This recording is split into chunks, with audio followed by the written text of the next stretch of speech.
From Kansas State University, this is Agriculture Today. Along with Eric Atkinson, I'm Jeff Wichman. In the latest FSA Coffee Talk, Farm Service Agency Farm Loan Chief Bob White talks about serving farm operators during the pandemic and just how the agency has continued to provide farm loans across the state.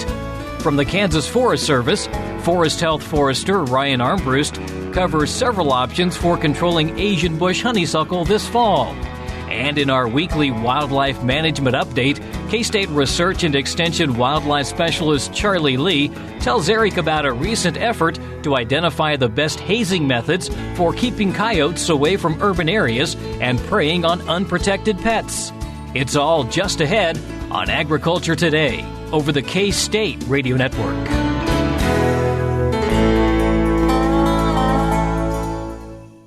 A social distancing tip. While the CDC urges you to avoid close contact, like hugging or shaking hands, there are other non-physical ways to say hello.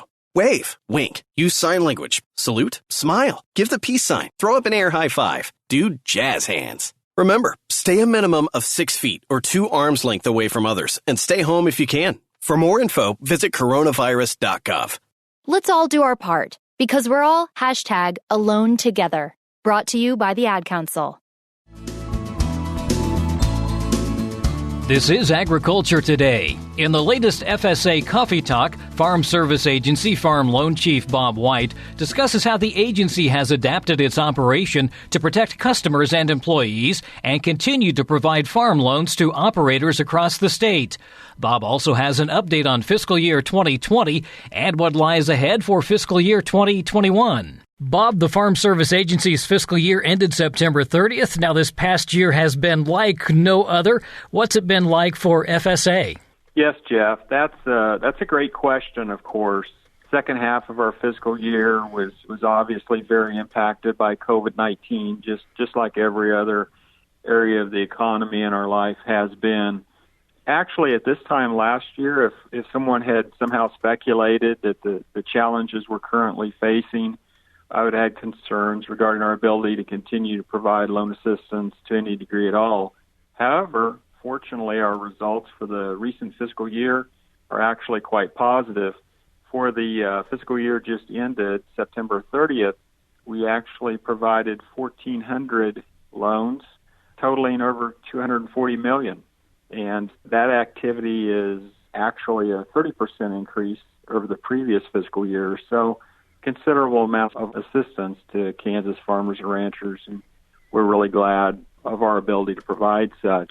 I really would add that this year's really shown the resourcefulness of our employees and customers alike. I've been very impressed by the resourcefulness, and we certainly appreciate the efforts we've seen from everybody connected. And with all the offices you have across the state, you've really had kind of a hybrid approach to how you were able to offer your services. That's true. Of course, the impact of COVID comes and goes. Various parts of the state, our management keeps a close ear to the ground and monitors those numbers closely. We're looking forward to the opportunity to reopen offices and be fully back to the area we were a year ago. But we're trying to be protective of our customers and employees alike and do so in a prudent manner. And so we have some offices that are fully staffed with limited ability for customers to come into the office. We have some offices where, unfortunately, we recently had some customer or employee COVID issues, and we have to be a little bit more cautious and restricted in those offices. Certainly, the key is for anyone requesting assistance is to call ahead to the local FSA office, and they can work with them to inform them of what the access and ability would be. But that said, we've got ways that we've been able to accommodate everyone's needs and find creative, useful ways to accomplish these things during this kind of environment. We mentioned that the fiscal year ended September 30th, so what lies ahead for FSA's loan program in the new fiscal year? Yes, we're off to a great start already. We presently, today, do not have a full budget passed. However, we're operating a continuing resolution that runs through December 11th. under that continuing resolution, we do have loan funds available for really every variety of loans that we offer: real estate, machinery, livestock, and crop input expenses. Loan activity continues to be brisk. Really no slowdown from the previous fiscal year. We picked right up where it left off. We're processing and closing loans already in this new fiscal year. So things look good for the year ahead for us, I believe. Now, since you presently have loan funds available, should farm operators start thinking about their credit needs for 2021? Yeah, interestingly, even though we've got a couple months left here this year, it's not too early to give some attention to that as we begin to wrap up harvest. It's good to take a look at what our 2021 credit needs would be. We would encourage anyone who may be interested in these programs to start putting together their 2020 financial records and assess what their credit needs for next year are going to be. If access for capital for operating or expansion purposes is uncertain, then we would first recommend that applicants contact their local commercial lender and inquire about the guaranteed loan program. If for some reason a guaranteed loan isn't available, then certainly contact us. We can consider hopefully assisting with our direct loan program. I'm sure the farm operators know about the financial records they need, but what are maybe some of the key records that they need to have? Yes.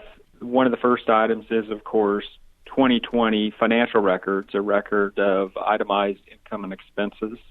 As well, we ask our applicants to provide production records. Often those might be in the form of crop insurance actuals if it's a crop operation or a livestock operation, possibly a cow-calf scenario, maybe the number of cows exposed, calves weaned and sold. As well, we can assist applicants, help them put together an accurate balance sheet, record of assets and liabilities, and then very important to the application process is a realistic 12-month cash flow projection where we project both farm and non-farm income and expenses for the coming year. The real goal here is to make sure that those loan funds that are available do get put out. Certainly. We have obviously recognized need, terrific agriculture state here in Kansas. But as we all know, agriculture is a capital-intensive enterprise, and we have programs that are very helpful to provide those capital needs where there's limitations on commercial credit being available. Along those lines, as we kind of switch gears a little bit, what can you share regarding FSA's ability to assist existing customers impacted by COVID-19? Yes, Jeff. Continued assistance to our existing borrowers. And by the way, we have customers a little bit in excess of 5,000 Kansas farmers and ranchers with nearly $1.2 billion in outstanding loans. So a significant program, and of course, it's a very high priority for us to continue to assist the customers we have loans outstanding with. Fortunately, the majority of our customers have navigated the obstacles of last year very well. For those borrowers who may be unable to meet their full installment on an upcoming direct loan, we do have several options for the customer to consider.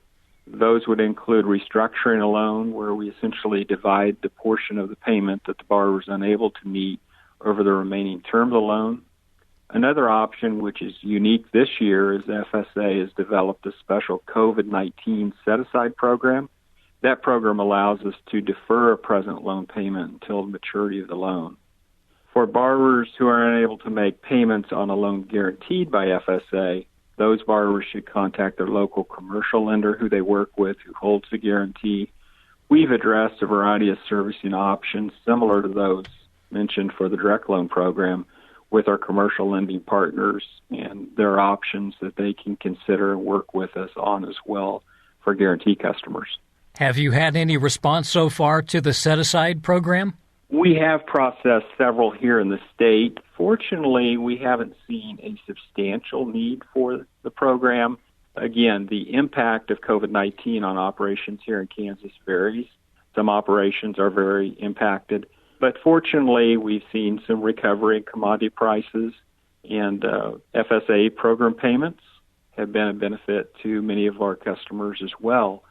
So there's a degree of cautious optimism, if you will, regarding the ability to make upcoming payments. Yeah, I was going to say that's good news if they're not taking advantage of that.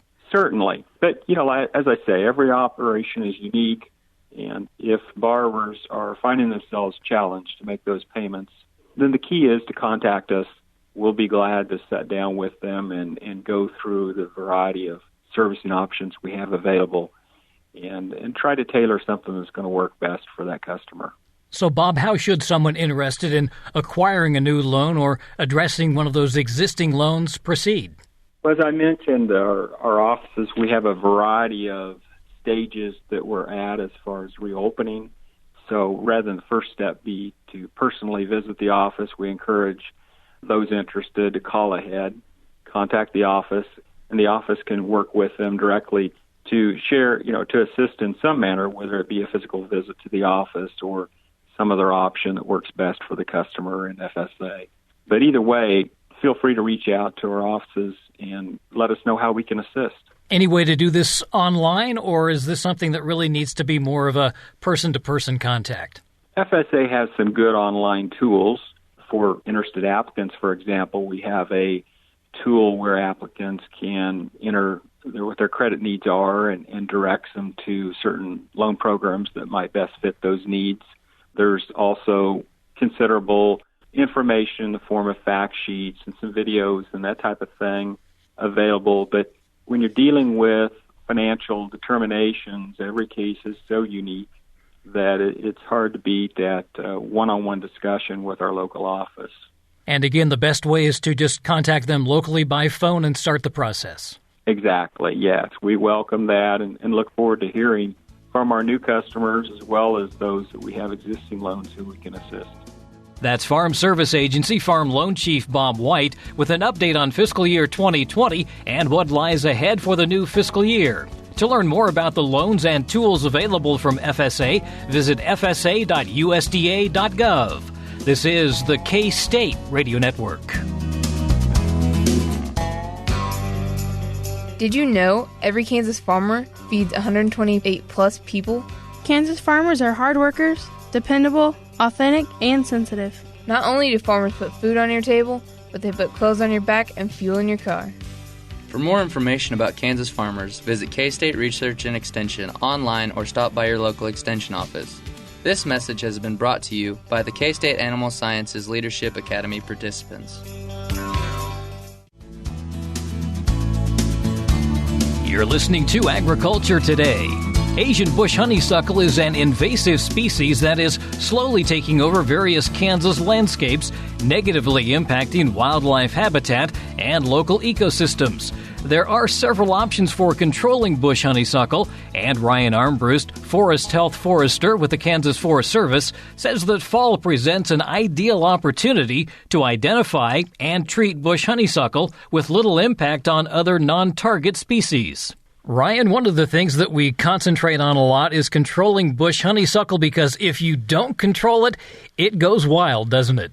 Yeah, it absolutely does. We've seen it take over more and more of our landscape here in Kansas over the last 30 years or so, really becoming a much more noticeable issue. What's maybe the easiest way to identify this? You know, it's all about timing.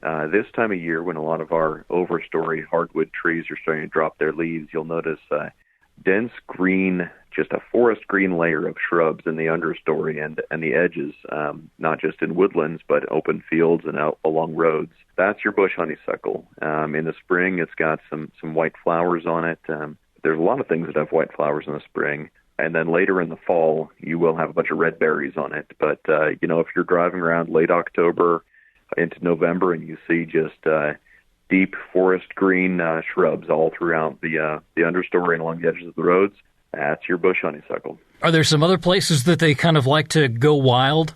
Anywhere that, for various reasons doesn't receive quite as much active management as you'd maybe like to see, it's going to persist. It comes in, it's spread by seeds, by birds mostly. So anywhere you've got some birds and anywhere you don't have active management of going and grubbing the stuff out, you're going to see it. We tend to see it, since it's shade tolerant, really getting a foothold in a lot of our woodlands in areas that have existing trees, but you can definitely see it along rights of way. You can see it along streams. You can see it pretty much anywhere that isn't paved or burned in Kansas. And primarily in the eastern third of the state? We do see it primarily in the eastern third, but there's significant bush honeysuckle infestations as far west as Salina, as Hutchinson, the Wichita metro area. So we definitely see it. There's even a few plants out there in Hayes that are giving us problems. And this is the best time to take action in the fall? It tends to be. One of the things that's unique about bush honeysuckle that gives it a competitive advantage is that it does green up earlier in the spring and it stays green later in the fall.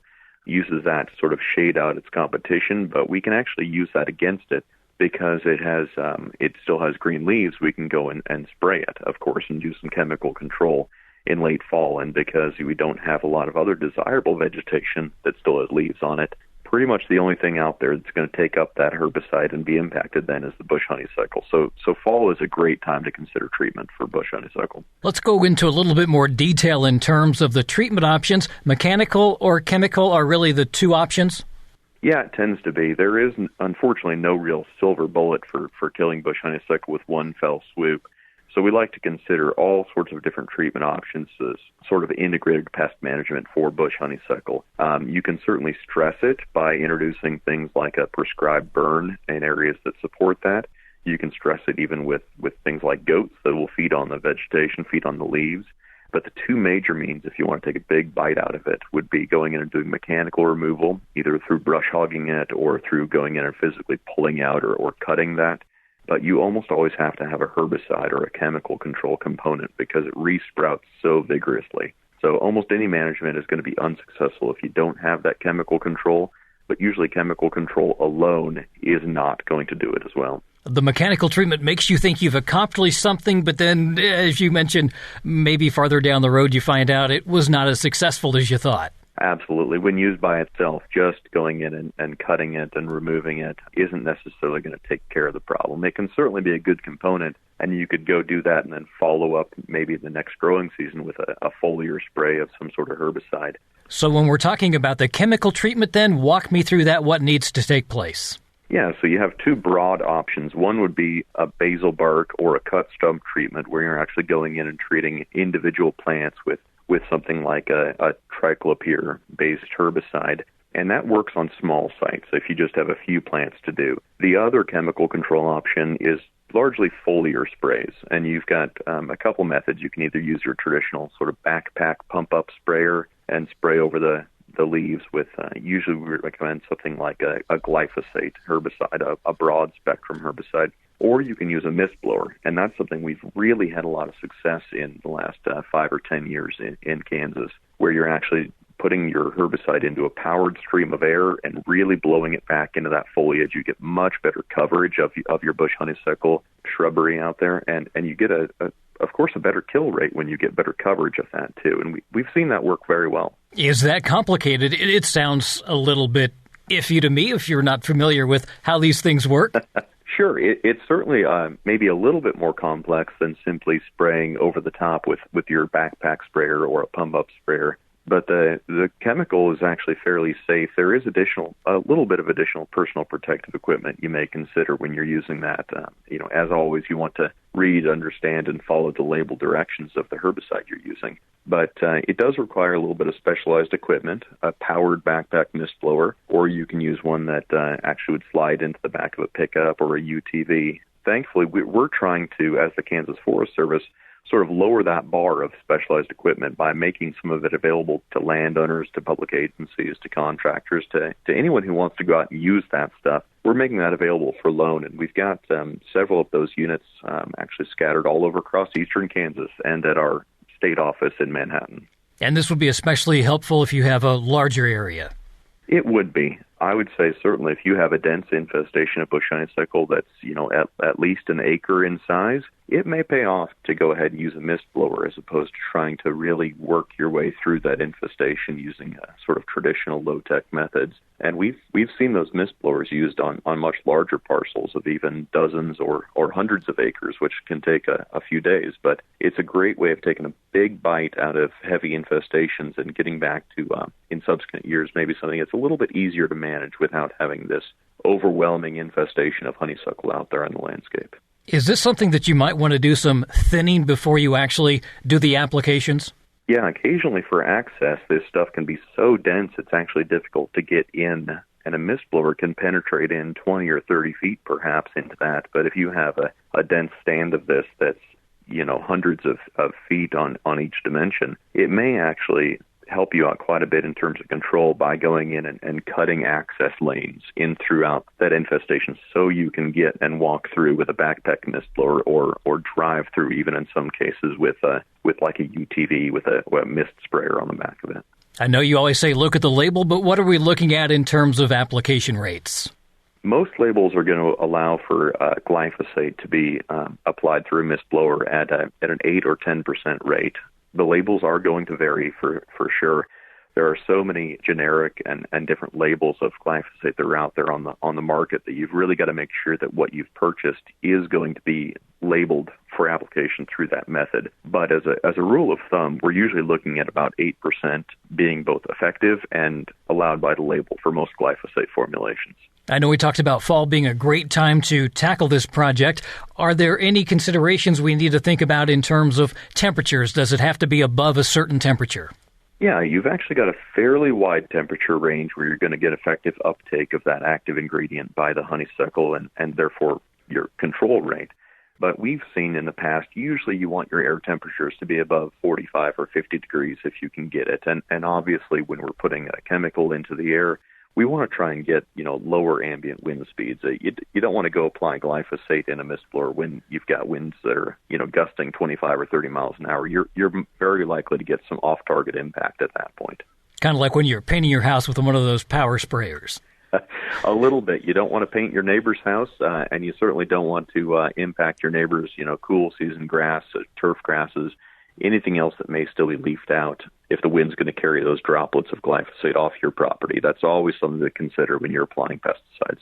And cost-wise, this is something that really is cost-effective. It can be. If you compare it to the cost of having to go out and crawl around on your hands and knees cutting stumps and treating them or applying a basil bark spray to hundreds of stems per acre, it can take quite a while and use quite a bit of chemical with some of the more traditional methods. If you're able to treat half an acre to an acre per hour using a backpack mist sprayer with a relatively inexpensive chemical like glyphosate, is fairly economical. The price is going to vary if you're trying to ballpark what this is going to cost you. Of course, it depends on what you consider your own time to be worth, but it's very competitive, if not significantly less expensive than some of the other effective control methods that we're aware of. And if they'd like to try and get a loaner from the Kansas Forest Service, how can they do that? Well, they can go ahead and contact us at our state office, or they can get in touch with a number of extension districts that we've partnered with that have these available. If they go to our website at kansasforests.org, there is some information on there. We're not a large agency, so you can reach out to anyone with the Kansas Forest Service, and they can put you in touch with me, and we'll get you set up with some equipment to go control honeysuckle. That's Forest Health Forester with the Kansas Forest Service, Ryan Armbrust. More information about the chemical treatment of Asian bush honeysuckle can be found in the publication Economical Control of Bush Honeysuckle. It's available through the online K-State Research and Extension bookstore. Either search by title or for publication MF3222. This is the K-State Radio Network. With the shortage of primary care physicians, especially in rural areas, health education and disease prevention are vital. K-State Research and Extension programs address quality of life, personal development, and health behaviors across all life stages of all social-economic groups.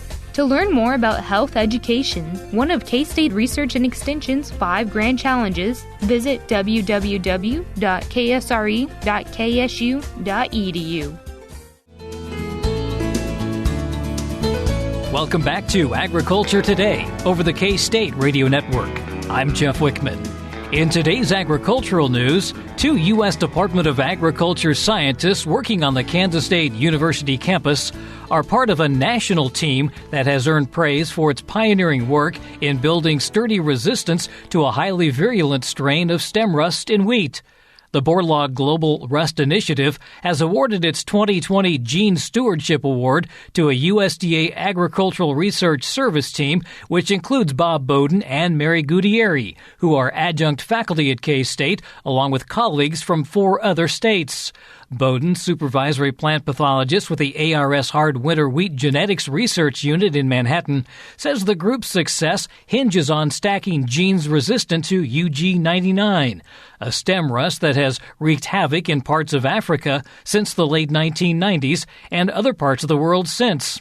Wheat scientists at K-State have been successful in locating molecular markers in resistance genes that allow them to stack the genes one on top of the other and form a pyramid that is more durable to stem rust attempts to beat the resistance. Currently, UG99 and other stem rusts are not a problem in Kansas or the U.S. American farmers are likely more concerned with leaf rust and stripe rust.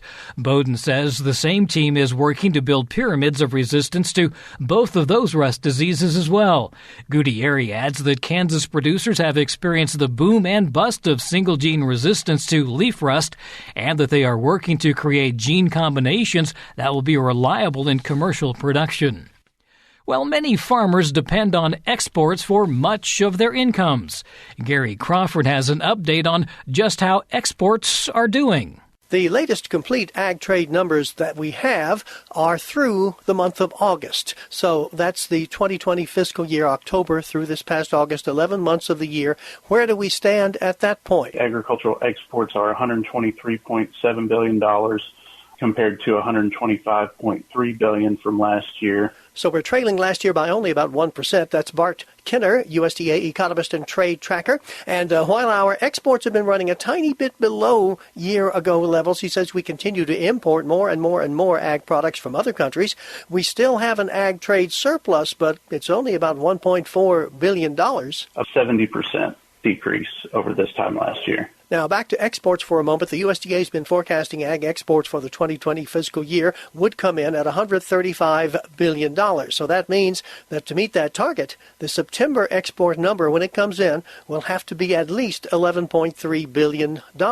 Kenner says that 6 out of the 11 months of the 2020 fiscal year, we were at 11.3 or over. However, looking at the history of September sales, last September we had 10.2 billion. The September before that was about 10.3 billion. So we'll see how things go when we see the September numbers. They'll come out in early November. Will we hit that $135 billion target? Bart Ketter says it's not totally out of the realm of possibility. Okay, but it would have to be a better than average sales month. Meanwhile, everybody's interested in our ag trade with China and how that's going. Totals for the first 11 months of the 2020 fiscal year, $14.2 billion. That's 52% more than for the same time frame in 2019. Bart Kenter says of that $14 billion, a little under $5.5 billion from soybean sales alone. Soybean exports to China are up 17%. Pork exports are up 327%.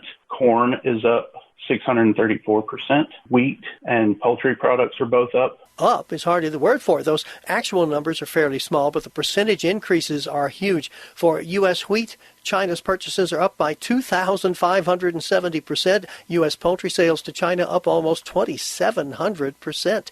Gary Crawford for the U.S. Department of Agriculture. And finally, in today's agricultural news, questions surrounding the size of the corn and soybean crop is creating upward movement in those markets. K-State dairy specialist Mike Brook encourages producers to explore options to protect themselves against higher prices over the next 12 to 18 months. Today I want to visit with our Kansas dairy producers concerning some movement we've seen in feed prices here in the last week or so. And just want to encourage you that maybe there's some things that you need to think about that you haven't thought about for a while. As we look at feed prices over the past 16, 18 months, we've enjoyed a time where things were fairly stable for the most part. There's been some ups and downs, but they've actually been fairly minor and seem to have leveled out. However, due to some recent reports on ending stocks of both corn and soybeans, we've seen some upward movement in both of those markets. So one of the things that you might want to think about is how are you protecting yourself and your dairy as you move down the road the next 6 to 12 to maybe 18 months, and what are some things that you need to think about that you haven't thought about maybe for a while. As we think about feed costs and recognizing that that's 50% of our cost of operation on most of our dairies, and a lot of that cost would actually be associated with corn and soybeans or protein products that we use to feed our dairy cattle. So this is something that really we should be thinking about. So if you're working with a marketing group, that's great. If you're not, or if you were and maybe a year or so ago you dropped out of those, I'd encourage you maybe to jump back in and try to get some advice as to how you might be protecting yourself. You know, a lot of times when we think about something like corn silage in the bunker, maybe we've already paid for that silage, or we've already established a market value for that we will pay in the coming months.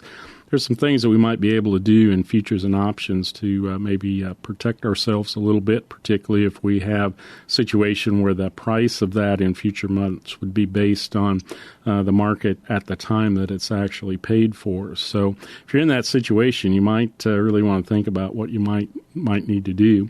The other situation that we have is that we still have a lot of uncertainty out there as to just how large this crop is, and that's both for corn and for soybeans. And as we continue through harvest, I think there's probably going to be some opportunities for marketing and protection that we may need to consider, particularly as we get more data about just how large the harvest actually is. So I do think as we look toward the end of the year here, and especially in the next 30 to 60 days, we may need to think about how we protect our dairy farms from changes in feed prices that maybe we haven't seen in several months. So this is Mike Brook with K-State Research and Extension, encouraging our dairy farmers across the state to really take a look at how they're protected against movements in the prices of corn and soybeans as we move through the next 12 to 18 months.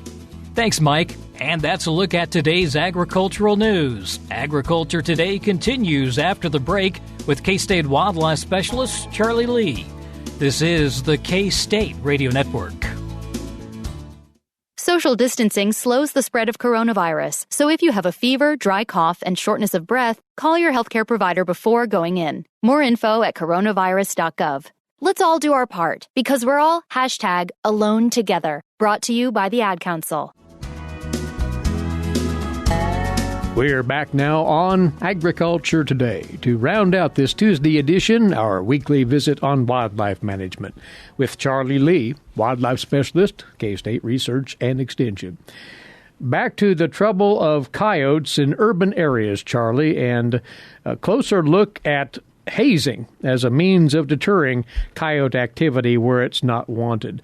And there's been a new analysis of approaches to that, but this remains a problem, that is coyotes interacting and causing problems in our urban settings. Coyote numbers are increasing across North America. They're truly generalists who are excellent foragers on natural prey or items that humans provide for them.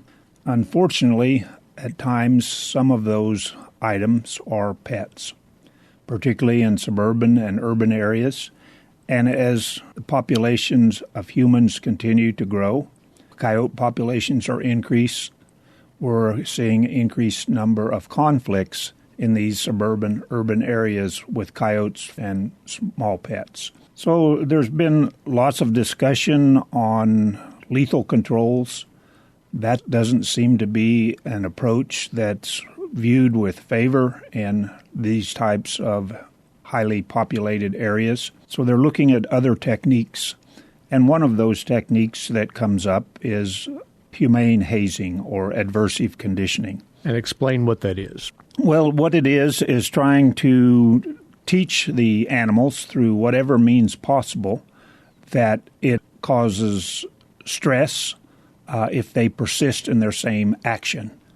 It's a technique that's been used by folks training dogs for many years, and it can be applied in lots of different techniques.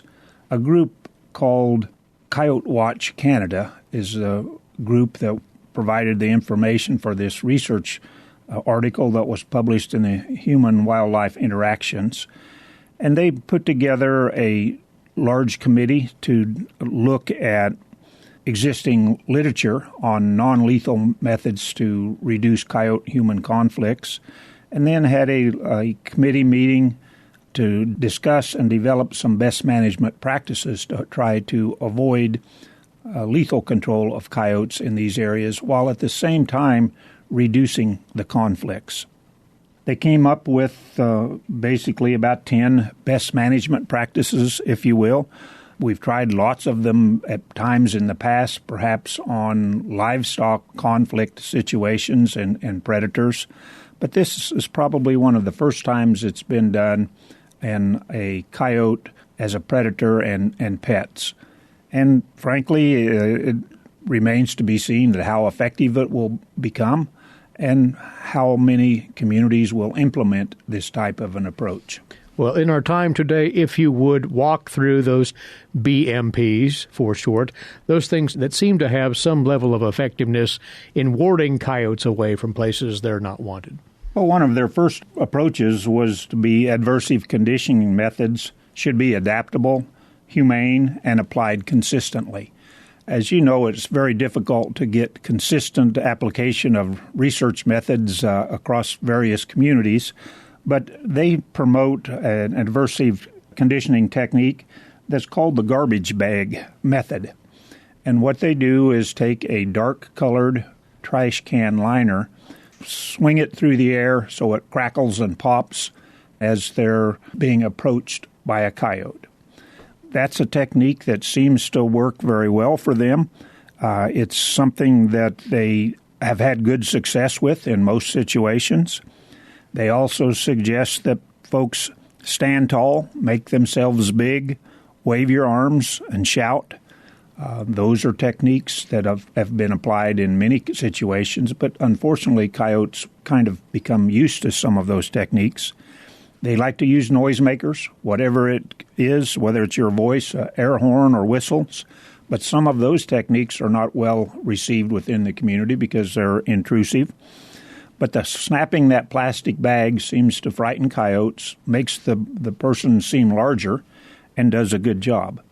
They're not a fan of projectiles towards the coyote, whether they're rocks or spraying them with water or clumps of dirt or tennis balls. They think those are something that we should avoid and just use the approach of standing tall and making yourself look large. During warm months, they suggest that use of a garden hose or a water gun or even water balloons can be applied, but they seem to be concerned about thermoregulation on coyotes during the winter. So that's kind of what they think is aversive conditioning, the methods that they suggest. There are lots of other things that are important and interesting within the best management practices that they've outlined. They certainly suggest that education and investigation of most of these incidents or conflicts would be important. Here in Extension, we've tried education for many, many years. It certainly has some application, but we've got to get those educational materials in the hands of the communities where they're needed and get them to at least try them. That's something that this group seems to be discussing, ways that they can get educational materials out there for the public in these suburban, urban areas where these coyote and pet conflicts are most apparent. And there is a key word within all of that, community. It has to be a community effort, Charlie, to be effective.